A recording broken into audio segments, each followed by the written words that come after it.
Welcome back to our channel. I am Ali Satyan from university state visa consultant और मैं आई हूँ आपके साथ एक नई वीडियो के साथ। आज हमने स्पेसिफिक मास्टर्स के टॉपिक को चूज़ किया है कि अगर आप मास्टर्स करना चाहते हैं तो आप किस तरह से कर सकते हैं। लेकिन हमने जो कंट्री चूज़ किया है वो है साउथ कोरिया। मतलब साउथ कोरिया में अगर आप अप्लाई करना चाहते हैं फॉर योर मास्टर्स डिग्री तो उसमें अप्लाई करने का क्या एप्लीकेशन प्रोसेस है, कौन सी ऐसी फेमस यूनिवर्सिटीज़ हैं जिनकी ट्यूशन फ़ीस अफोर्डेबल है, जिनको आप टारगेट कर सकते हैं। ओवरऑल भी हम ट्यूशन फ़ीस देखेंगे कि कोई यूनिवर्सिटीज़ में इंटरनेशनल स्टूडेंट्स के लिए कितनी ट्यूशन फ़ीस हो सकती है। तो वीडियो को एंड तक ज़रूर देखिएगा। तो स्टूडेंट्स का सबसे पहला सवाल होता है कि हम साउथ कोरिया को क्यों चूज़ करें।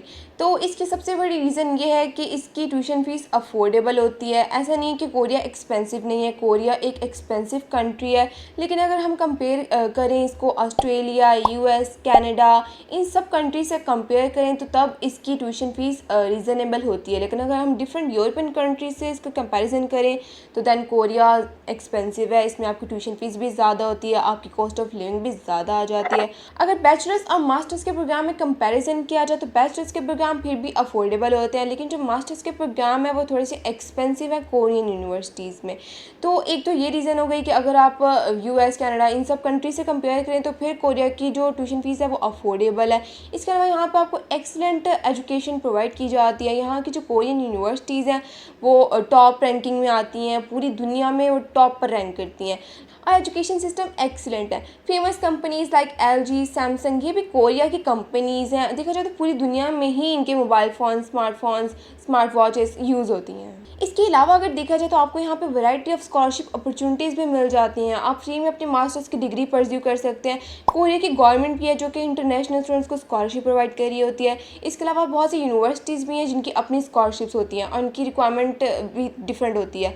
लेकिन आपका अगर एकेडमिक रिकॉर्ड एक्सीलेंट है, आपका CGPA अच्छा है, कुछ स्कॉलरशिप्स तो ऐसी हैं जिसमें आपको 3.3 CGPA रिक्वायर्ड होता है, जो कि देखा जाए तो बहुत ही मिनिमम है। क्योंकि कुछ स्कॉलरशिप्स में तो ऐसा भी होता है कि आपको 4 CGPA रिक्वायर्ड होता है, लेकिन कोरिया में आपको ऐसी स्कॉलरशिप्स मिल जाएंगी जिनमें आप कम CGPA भी अप्लाई कर सकते हैं। अगर आपकी ओवरऑल प्रोफाइल अच्छी है तो स्कॉलरशिप आपको ज़रूर मिल सकती है। जब आप कोरिया में स्टडी कर रहे होते हैं तो आपको चांस मिल जाता है कोरिया की ब्यूटीफुल लैंडस्केप्स को विज़िट करने का। यहाँ पे कोरिया की बहुत ही ज़्यादा खूबसूरत सिटी है।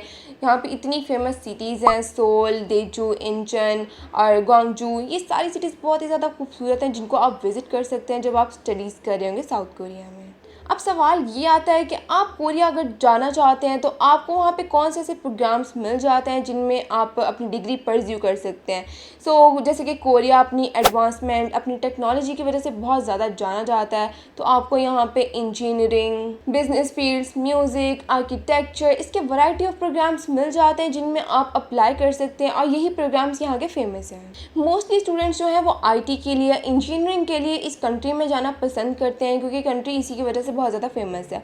IELTS की रिक्वायरमेंट की बात करें तो आपको कोरिया में अगर अप्लाई करें तो आपको IELTS की रिक्वायरमेंट होती है। कुछ यूनिवर्सिटीज़ होती हैं जो आपकी मिनिमम 5.5 बैंड्स एक्सेप्ट कर रही होती हैं, लेकिन कुछ यूनिवर्सिटीज़ ये भी होती हैं जो आपकी 6.5 या 7 बैंड्स रिक्वायर्ड कर रही होती हैं। तो वो टोटली आपके यूनिवर्सिटी के ऊपर डिपेंड कर रहा होता है। अगर आपने TOEFL किया हुआ तो आप उसका सर्टिफिकेट भी अटैच कर सकते हैं। अब आते हैं फेमस यूनिवर्सिटीज़ पर कि कौन सी ऐसी यूनिवर्सिटीज़ हैं जिनको आप टारगेट कर सकते हैं जिसमें आपकी ट्यूशन फीस थोड़ी सी अफोर्डेबल हो सकती है as compare to some other universities. तो सबसे पहले आ जाती है Seoul national university, Korea national university of arts, Yonsei university, Ewha women university, Hanyang university. ये सब ऐसी यूनिवर्सिटीज़ हैं जिनमें आपकी ट्यूशन फ़ीस थोड़ी सी कम हो सकती है। अगर मास्टर्स के प्रोग्राम में आपकी ट्यूशन फ़ीस की बात करें तो आपकी जो ट्यूशन फ़ीस है यहाँ पे वो 5,000 से स्टार्ट होकर $12,000 तक जा सकती है। कुछ प्रोग्राम्स जैसे ह्यूमैनिटीज़ और बिजनेस, ऐसे जो प्रोग्राम्स हैं वो थोड़े से एक्सपेंसिव हो सकते हैं कोरिया में, जिनकी फ़ीस $20,000 तक भी जा सकती है। बैचलर्स के प्रोग्राम्स में आपकी ट्यूशन फ़ीस $1,500 $2,000 से भी स्टार्ट हो रही होती है, जिससे कि वो थोड़ी सी अफोर्डेबल है और वो आपकी $10,000 तक जा सकती है पर ईयर।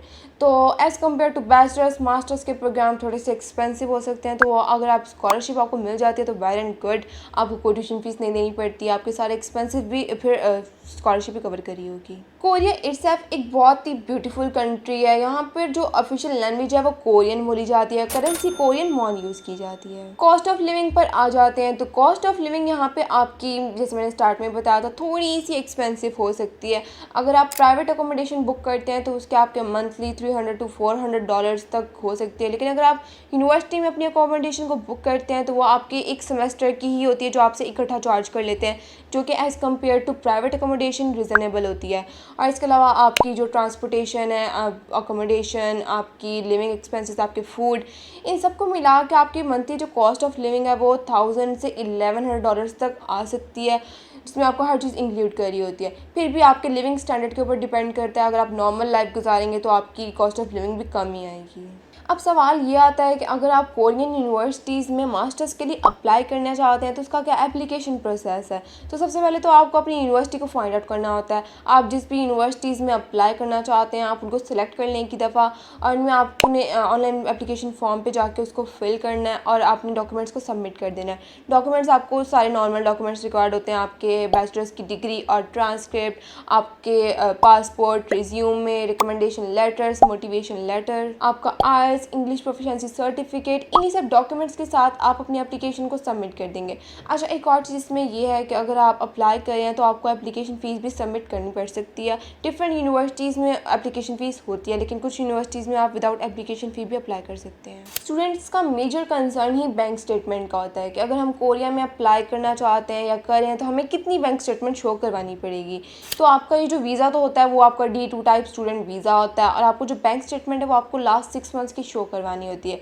अगर तो आप कैपिटल रीजन में जा रहे हैं तो आपको $15,000 की स्टेटमेंट शो करवानी होती है जो आपकी लास्ट 6 मंथ्स की होनी चाहिए।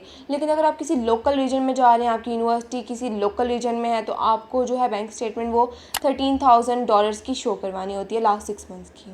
अगर तो आपको स्कॉलरशिप मिल गई है गवर्नमेंट की तरफ से या यूनिवर्सिटी की तरफ से तो फिर आपको बैंक स्टेटमेंट भी शो करवाने की ज़रूरत नहीं है। आप अपना जब भी स्कॉलरशिप का जो भी फॉर्म होता है आप साथ अटैच करेंगे तो आपके ऊपर मेंशन होगा कि आपके कितने एक्सपेंसेस हैं या आपको कितने अमाउंट प्रोवाइड की जा रही है, तो उसकी बेस पे फिर आप विदाउट एनी बैंक स्टेटमेंट भी वीज़ा के लिए अप्लाई कर सकते हैं। लास्टली हम आ जाते हैं डेडलाइंस पर। तो डिफरेंट यूनिवर्सिटीज़ की डिफरेंट डेडलाइंस होती हैं। कुछ यूनिवर्सिटीज़ तो ऐसी भी होती हैं जो कि पूरा साल ही ओपन रहती हैं, आप जब भी अप्लाई करना चाहते हैं तो आप कर सकते हैं।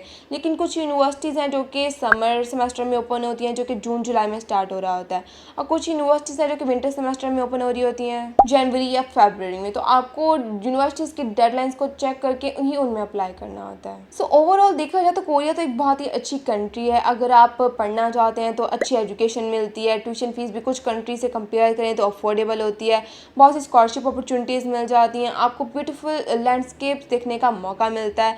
तो ओवरऑल आप कोरिया को भी चूज़ कर सकते हैं। सो व्यूअर्स, ये थी हमारी आज की वीडियो। आई होप आपको इससे काफ़ी ज़्यादा इन्फॉर्मेशन हासिल हुई होगी। अगर फिर भी हमें से कुछ चीज़ मिस हो गई हो तो आप कमेंट बॉक्स में ज़रूर पूछें, हम ज़रूर जवाब देंगे। तो मिलते हैं इस तरह की नेक्स्ट वीडियो में, तब तक मुझे दे इजाज़त, अपना ख्याल रखिएगा। अल्लाह हाफ़िज़।